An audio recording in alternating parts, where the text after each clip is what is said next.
Okay, so now we have these two parts here. We're going to take that one, we're going to set it aside. We're going to work on this one. If you look at this one, right here is the center. And so what you want to do is make sure this is flush, and you want to push from this side, and you're going to push straight down. You can feel when it kind of comes through the other side. And then you can pull that through. And now we have a hole going through there. So then on this side, now, if you've seen, an individual in the groups came up with this.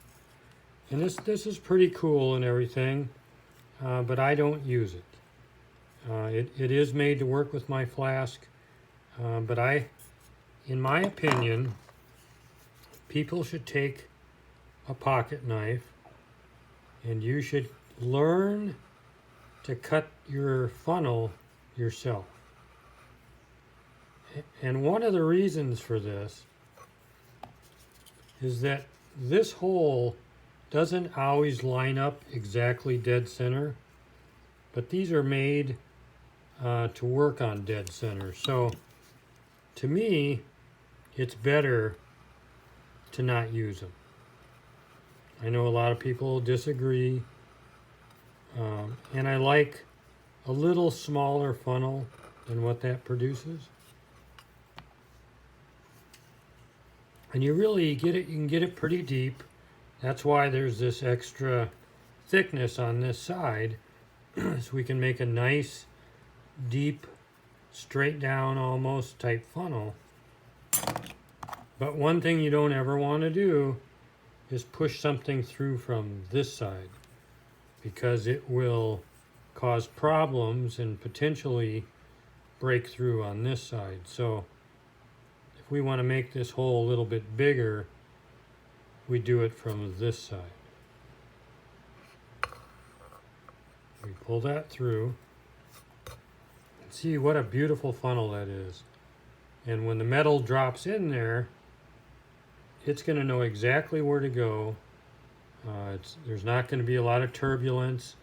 It's just going to go right into the ring shank. And so on this side, what I like to do is I like to take these edges and round them a little bit.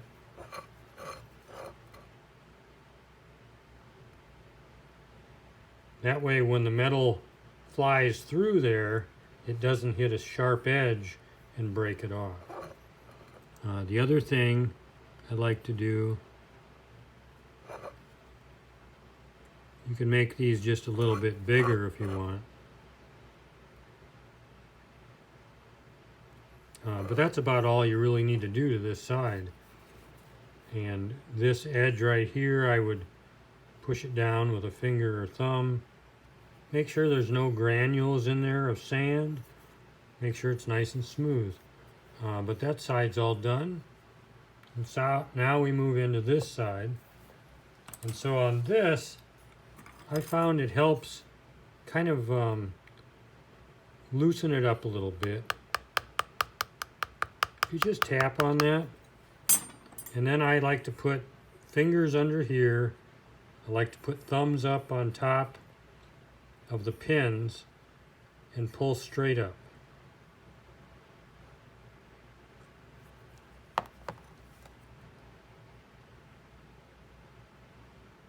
A little piece come up right there. Nothing critical. You can pack it down a little bit. If you're not doing a video, you can be really particular with this. But this is a great impression. Came up really nice. There's no little bits of sand still stuck in this. And this part here is done now. We don't do anything more with that. And we also are not going to add any vents. And so what we're going to do is we're using a size 9, so we're going to set this aside, and we're going to grab this, and we're going to go to the size 9. And so what you want to do is you want to add, this is cornstarch, but whatever powder you use, you want to get it down in there. Then we're going to push this in there.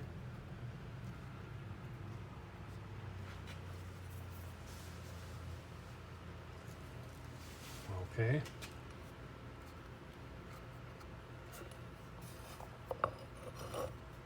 Push a little more in there, just like that. You can kind of scrape that off.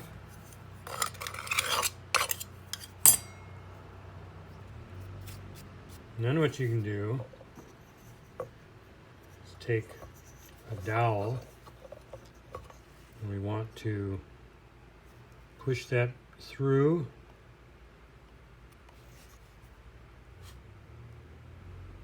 So we're creating the core.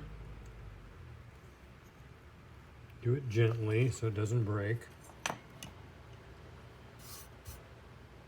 then we're going to take this, find the best area here, drop that in there.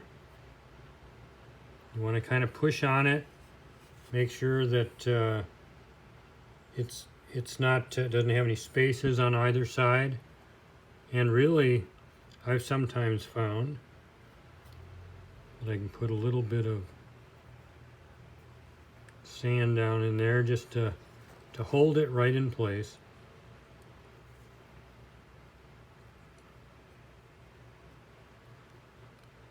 So it doesn't slide back and forth. And then we're going to take this half, make sure we got our red dots in the right place, and make sure there's no sand up on the side here that's going to have these two sides of the flask separate. We want them completely flush. So now this is going to tip, get right down on top of there. Now what I like to do, and there's a reason for this, is I take the black tape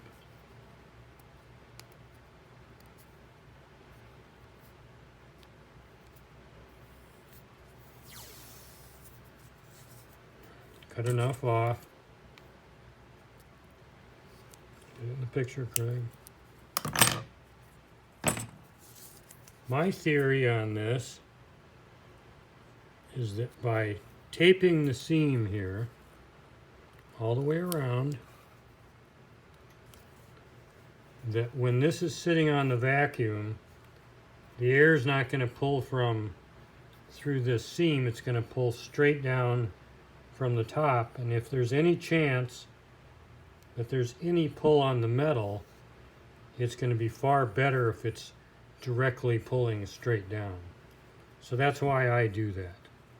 So at this point, this right here, everything is done.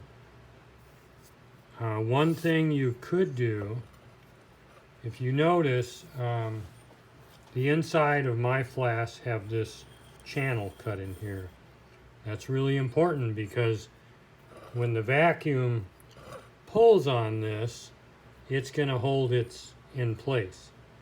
However, sometimes I will just push on this a little bit to seat it together in the center.